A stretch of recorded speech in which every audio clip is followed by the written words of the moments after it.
Halo teman-teman, selamat datang di konten pertama kami, The Four of Us. Oke, di video pertama saya akan menceritakan kisah yang berjudul Hantu Kosan. Jadi, ada seorang wanita yang bernama Angel. Angel ini dia tinggal di kosan sudah 2 minggu lamanya. Dan banyak orang-orang sekitarnya itu bilang bahwa di kosan tersebut sering terjadi hal-hal aneh.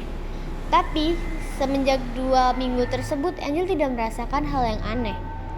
Seiring berjalannya waktu, dia mulai merasakan ada hal yang ganjal. Mau tahu apa?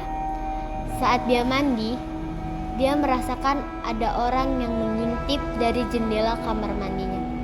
Tapi pada saat itu Angel masih merasa, oh paling itu pria-pria mesum atau ya tau lah ya. Dan dengan penasarannya, Angel memasang kamera di jendela kamar mandinya untuk mengetahui siapa pria tersebut.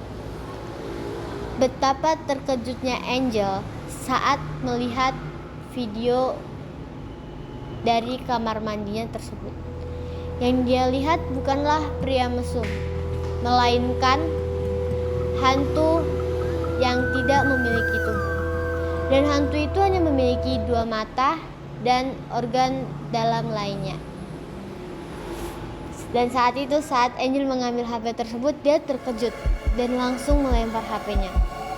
Saat dia mengambil HP-nya, mau tahu apa? Hantu tersebut sudah ada di sampingnya. Dan Angel langsung pingsan, tidak tahu apa yang terjadi selanjutnya. Seram kan?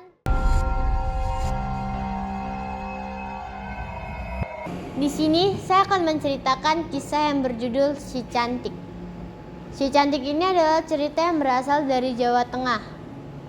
Jadi, pada tanggal 10 Juli, kita sebut aja ada seorang cewek namanya itu si Putri. Putri pertama kali tinggal di sekolah berasrama di Jawa Tengah, di Gedung Putih tadi. Jadi, pada tanggal 10 Juli malam, si Putri ini masih merasa tidak nyaman dan terbangun pada jam 3 subuh. Dia terbangun hendak pergi ke toilet. Pada saat dia pergi ke toilet, dia tidak merasakan hal yang ganjil atau ada suasana yang kayak merinding atau gimana gitu ya. Tapi sepulangnya dari toilet tersebut, dia merasakan ada hal yang aneh. Dia melihat sosok wanita berambut panjang dan berbaju putih. Tapi si Putri itu berkata kalau wanita tersebut cantik.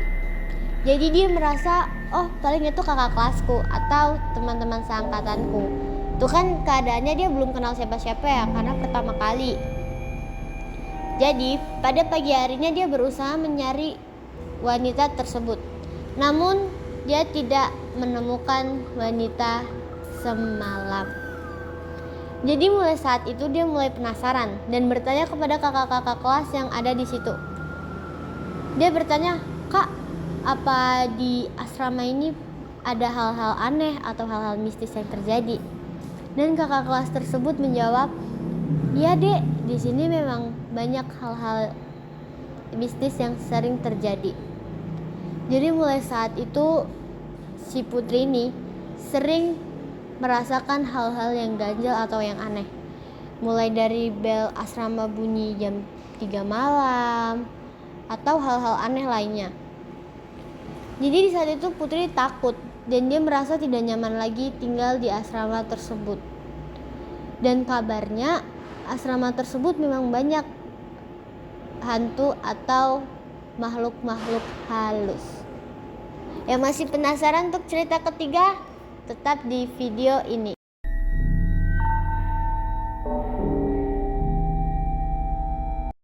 Kita lanjut ke cerita yang ketiga. Cerita ini berasal dari Lampung. Jadi ada seorang pemuda, sebut saja namanya itu Putra. Putra ini sangat-sangat aneh ya teman-teman, karena pada saat itu Jumat Kliwon dan malam 1 Suro. Anehnya dia, pada malam itu dia masih berani keluar dan pergi pada jam 9 malam. Jadi pada jam 9 malam dia pergi untuk main ke tempat temannya dan pulang jam 12 malam. Saat pulang itu dia tidak merasakan ada hal-hal yang aneh atau hal-hal mistis yang terjadi di dekat dia. Dan tiba-tiba motornya itu mati di tengah perjalanan.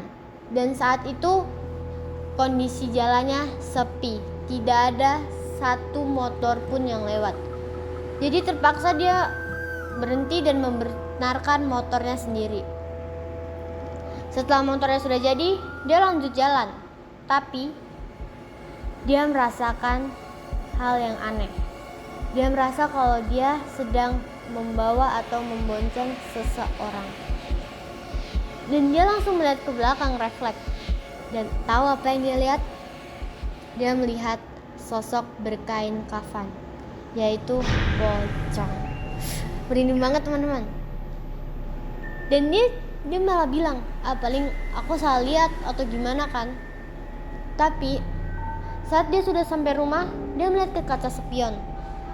Dia melihat pocong itu masih ada di belakangnya. Tapi saat dia memasukkan motornya tersebut ke garasi rumahnya, pocong itu sudah hilang dan tidak meninggalkan jejak sedikit pun. Dari kejadian itu, dia tidak mau lagi keluar jam 9 malam ke atas karena dia takut terjadi hal-hal seperti itu lagi. Terima kasih sudah menonton cerita kita pada saat ini. Jangan lupa like, subscribe, and share serta komen video kita ya teman-teman. Dan jangan lupa follow akun media sosial kita di bawah ini. Jika ingin tahu kelanjutan video-video atau cerita-cerita horor selanjutnya, pantauin terus video dan akun media sosial kami. Bye bye and thank you.